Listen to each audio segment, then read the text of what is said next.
The US GP is over and F1 is moving straight on to the next race at the Autodromo Hermanos Rodriguez for the Mexico City Grand Prix, which means that it is time for my preview and predictions. Now let's get to the video. As usual, I'll be talking about Aston Martin, McLaren, Ferrari, Mercedes and Red Bull later on, so stick around for that. The Mexico City Grand Prix is one of the most unusual races of the year, as the race takes place at a higher altitude than normal. Because of this higher altitude, the air is a lot thinner, and the thinner air leads to significantly less downforce and drag for the cars. Because of this, the teams find themselves in a different and somewhat weird scenario, where they run Monaco spec levels of downforce, but yet they achieve Monza levels of speed. Not only this, but because of the thinner air, the power units take a bit of a pounding as they struggle to keep cool air flowing into the cars. This means that typically we do see a little bit different of a running order to usual. The circuit does not look like the type of circuit that requires high downforce, and you can see that just by the very long pit straight, and also the fact that the circuit features a number of high-speed S-bends in Sector 2. Going into this weekend, it will be interesting to see what teams in the midfield can take advantage of this. Usually this type of circuit would suit teams like Williams due to them being lightning fast in a straight line. However, the general lack of downforce on their car might come back to bite them a little bit this weekend, and instead, a team like Alpine could find themselves in a good position. That is, of course, if Alpine can make it to the end of the race, as reliability may not be on their side. Last year, for example, Alonso in the Alpine broke down due to mechanical issues, and we still tend to see the Renault power unit struggling more than others for reliability. That does mean then that a team like AlphaTauri might step up to the plate instead this weekend. For the Grand Prix, Pirelli are going more aggressive with the tyre choices when compared to last year, as this year they are bringing the softest tyres in the Pirelli range, meaning that the hard is a C3, the medium is a C4, and the soft tyre is going to be the C5 compound. And the reason for this is because in last year's race, the teams were easily able to get away with running the soft and the medium tyres, leading to a very straightforward one-stop race, as last year there was only 23 pit stops. With Pirelli opting to go a step softer on the tyres, I don't really anticipate that we will see a huge change from last year.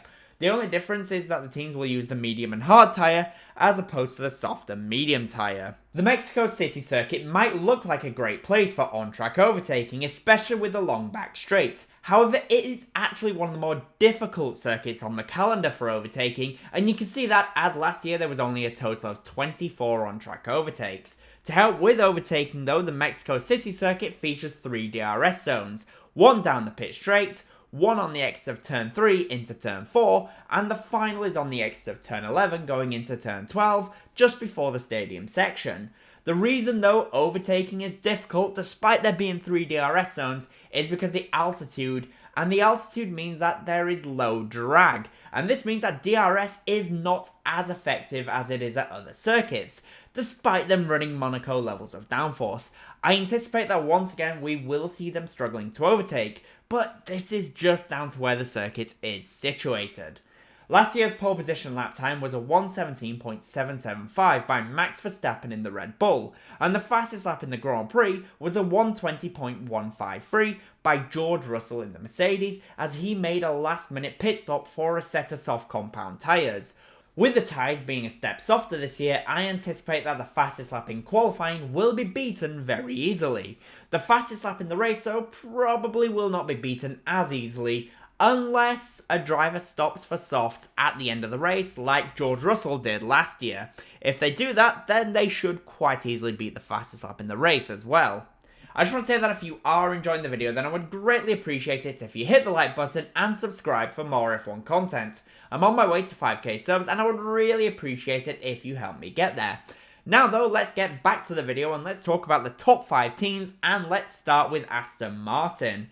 For Aston Martin, they continue their fall from grace from the beginning of the season as they drop down to 5th in the Constructors' Championship, and the US Grand Prix was one of the toughest races for them all year long. Fernando Alonso suffered a DNF, but his teammate Lance Stroll did finish the race in impressive 7th place, after the disqualifications of Lewis Hamilton and Charles Leclerc. They've now been overtaken by McLaren in the Constructors' Championship, but with that being said, it looks as if the new floor was actually a step forward, even if the sprint race and qualifying was a bit of a disaster for them.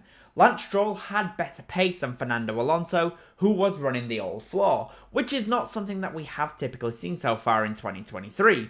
Going into Mexico, I anticipate it will be another difficult race for Aston Martin, but hopefully with the new floor they can start building towards an improved package for 2024 so that we can see them back at the sharp end fighting for podiums. If the new floor has improved their pace, like it looks like it might have, then we could see Fernando Alonso potentially getting up in the top 6 this weekend.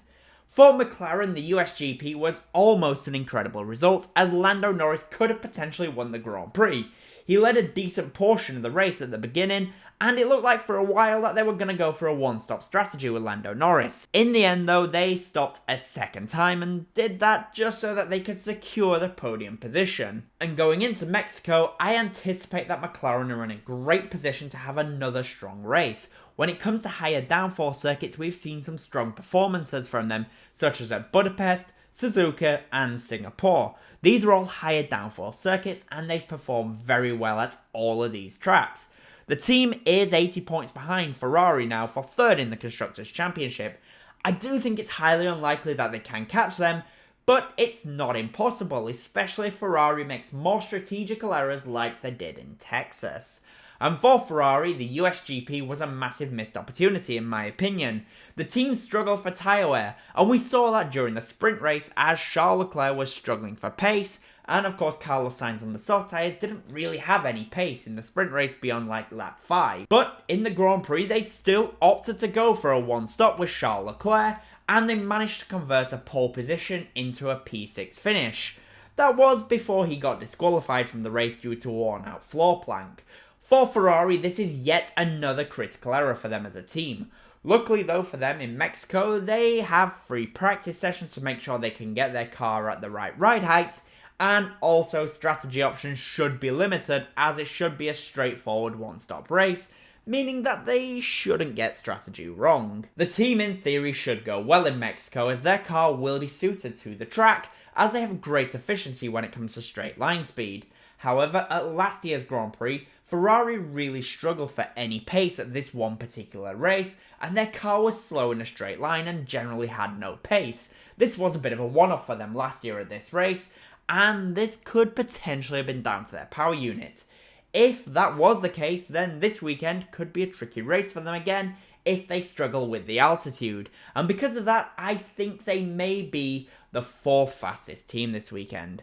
For Mercedes, the US Grand Prix was almost a fantastic result, as much like McLaren they could have won the race. However, in the end, Lewis Hamilton, much like Charles Leclerc, was disqualified due to a worn out floor plank. Mercedes going into that weekend had a brand new floor, and this floor re-energized their car. They were able to fight Max Verstappen, although that might have been more down to Red Bull compromising their car. That being said, it was still a massive improvement for them. Last year in Mexico as well, Mercedes had a strong race, and given how things are going so far, they could be in a very good position to make sure that they secure second place in the Constructors' Championship. The circuit should suit them nicely, as the circuit is fairly smooth and flat as well, meaning that Mercedes can maximise the potential of their car and floor. And finally for Red Bull, the USGP was a difficult race by their standards, as Max Verstappen very nearly didn't win. This was though more down to Red Bull opting to run their car higher off the ground than their rivals. They sacrificed performance but made sure that their floor plank could pass scrutineering. Going into Mexico, I will be very surprised if anyone other than Max Verstappen wins this race. The Honda power unit is very strong in Mexico, and it has been over the last couple of years.